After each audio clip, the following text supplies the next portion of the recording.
When it rains, it floods on the street in front of Lil Dizzy's Cafe in New Orleans. Now, the owner of the iconic Treme Eateries took to social media to complain that flooding during yesterday's downpours kept customers away during a very normally busy Red Beans and Rice Monday.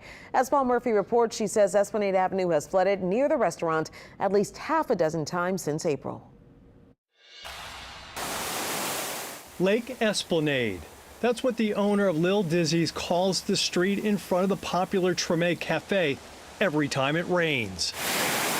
I am frustrated at this point, Paul. Beyond frustrated. I'm going to just be completely honest with you.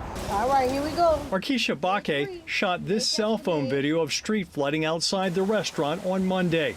She says it's been happening for years, and neither the city nor the Sewage and Water Board have been able to fix what has become a chronic drainage problem here. Once it rains, this is going to fill up really, really fast. The water is going to come up over this curve, and it's going to go from that side all the way through this street. But we've had the water where it's going to come at least up to this first step.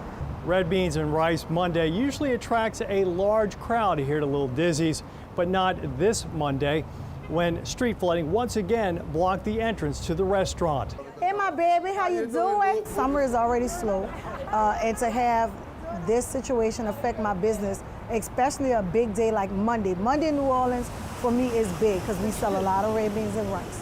Bakke said there appears to be a problem with two catch basins not draining in front of the restaurant. The Sewage and Water Board is now in the process of taking over that part of the drainage system from the city's Department of Public Works. In Treme, Paul Murphy, WWL, Louisiana. And WWL Louisiana did reach out to the city for a comment on this story. We did not receive one in time for this newscast.